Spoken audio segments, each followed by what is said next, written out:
Sodor was in a celebrating week. It was Flying Scotsman's Centenary, and the old engine was very happy. Celebrating his birthday with him were two ex-NWR engines, Blue Peter and Tornado, and the newly built P2 number 2007, the Prince of Wales. Thank you guys for coming. Are you kidding? We wouldn't miss your 100th birthday for the world. Yeah, but mate, weren't you supposed to arrive early this afternoon? Indeed. What happened? The two visiting engines looked at Tornado. Wow, what a mug. I'm surprised you're not here late. Why are you looking at me? If anything, it was Blue Peter's driver's fault for falling ill. Don't you dare put the blame on me, youngster. It's not my fault Prince of Wales' crew don't know how to drive me.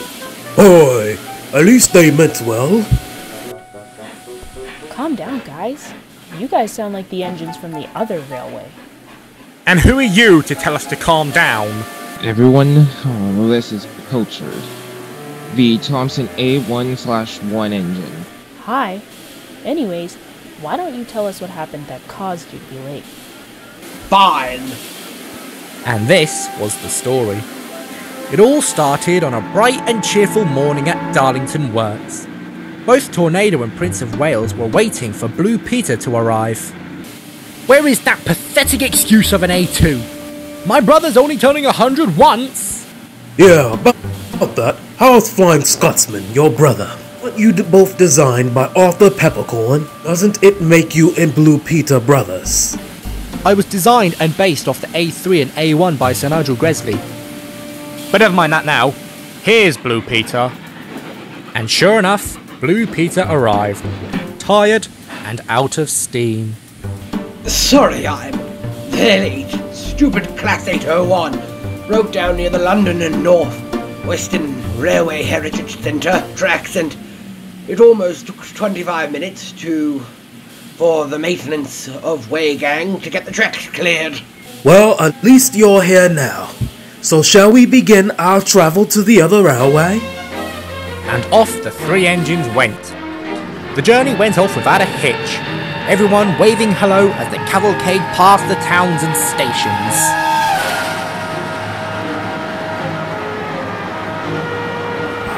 So this is what long-distance mainline travel entails, said the young prince, who was still relatively new to the rail tours. You think this is amazing?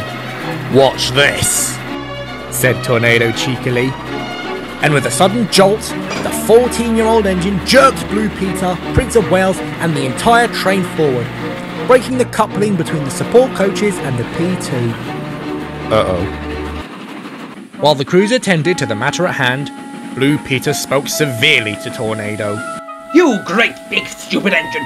What was that for? I was only going to show Prince of Wales how to impress crowds by going fast. Well, you surely showed him something. Aye lads, you're good to reverse back. We got the coupling fixed. Try not to damage the train this time. We're already late. I don't want my first time meeting the Flying Scotsman to be like this. Trust me, Wales, I've known Scotsman throughout my existence. He will be happy to meet the legacy of his best friend. God rest old Norse spirit. The train soon made its way to a familiar stop for Scotsman fans. What is this place? Said Tornado, confused. Beats me, but it looks like we're stopping for our water stop. The train soon pulled into a station. The station's name was Sheffield. Then, the three engines could hear the crews laughing. What's so funny? It's the station. This is one of Scotsman's famous stops when he was in the apple green livery and working on a branch line railway known as Roseworth. I guess fans are trying to get a glimpse of history in the making. Just then, Blue Peter's driver stepped out of the cab looking rather ill. You okay, Maverick? Asked Prince of Wales' driver. I think the... But before Blue Peter's driver could finish his sentence, he suddenly hurled up a puddle of food on the tracks. Yeah, you don't look so good. Alright, why don't you lay down in the coach? But then who's gonna help me drive Blue Peter? Said the fireman. What if we threw up Prince of Wales' fire, and both Carl and John helped Melissa to leave Blue Peter? It took a while to finalise the agreement, but by now the excursion was well behind schedule. To make matters worse, Prince of Wales' driver and fireman didn't know Blue Peter's controls all that well and were constantly messing up. Will you stop touching that? Blue Peter barked. That's my AWS button, and it doesn't need to be pressed constantly. Prince of Wales, does your driver and fireman know how to drive an engine from the 1940s? The engine started to bicker on and on until they reached Barrow-in-Furness, where all three drivers spoke to them. Look! This arguing has got to stop. The border from here to Sodor is right around the corner, and Scotsman is waiting for you. Look, nobody could have foreseen how late we were going to be, and that's just life. So stop complaining, grow a pair of buffers, and let's get going. The three engines looked at each other and agreed. And that's why we were about 9 hours late. So it seems that it wasn't all your fault for why you were late. Indeed. Suppose it was just a series of unfortunate events that kept piling up then. The three engines looked at each other. I suppose you're right.